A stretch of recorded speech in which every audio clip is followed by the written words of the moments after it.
November last year, our lives changed unimaginably with the birth of our second son. It was a traumatic delivery which required significant resuscitation and left him severely brain damaged.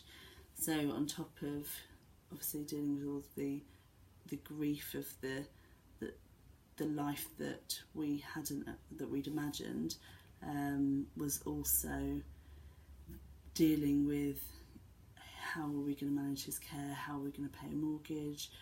I was drowning under piles of paperwork of referrals, of appointments, of disability living allowance forms, and immediately from that process Haven House started to support us. So Becky, the family support worker, helped me really navigate my way through that and find and really see the wood through the trees and understand how I could start to take us in a more manageable direction.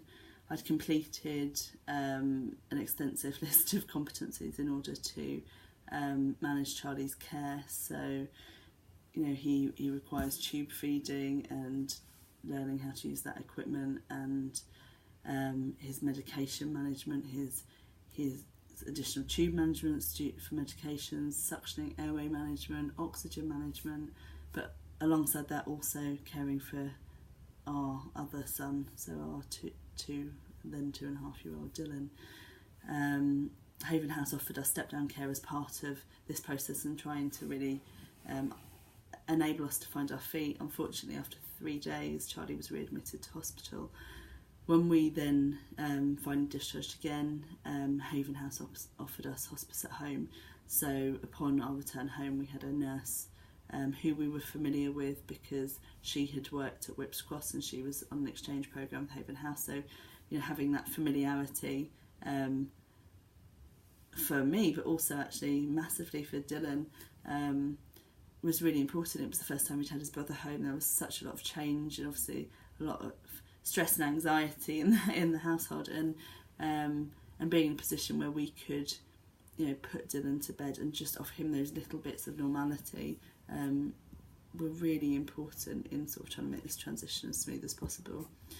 Over the first month, the nursing agency who was commissioned with Charlie's care had a really bitty rota for us, leaving me awake for 36 hours straight on numerous occasions, and leaving me feeling a bit doolally really, and it was a really tough time.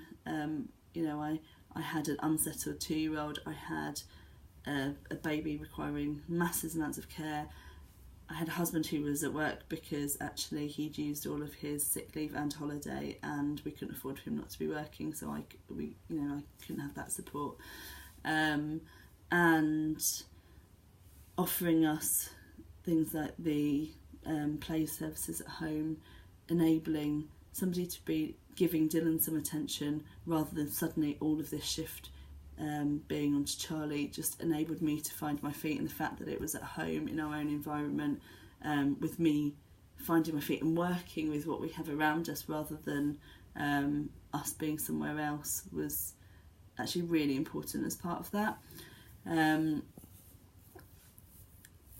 We don't drive, and Charlie's got lots of heavy equipment, and so it means we're going out on a buggy, fully laden up, incredibly heavy, needing 2 hands to push it.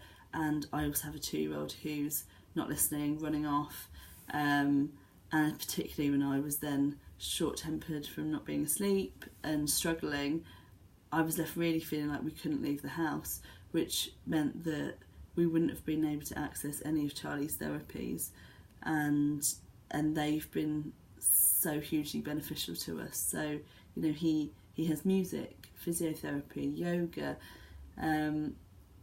all of this input that has enabled us to really see a transition towards him becoming more alert and developing, but also keeping his body relaxed and not tight and painful, and improving his breathing. It's been hugely important to us. So we have the toy home loan service on top of that, so that we can then try and see what Charlie likes. We still don't fully understand his the impact on his sight and his hearing, and so it would cost us a fortune to try those things out otherwise. So I'm really in awe of how holistic Haven House's approach is, and how they've managed to support every element of our lives, really. And I don't think that we would be here if we hadn't have had that. So I really can't thank them enough.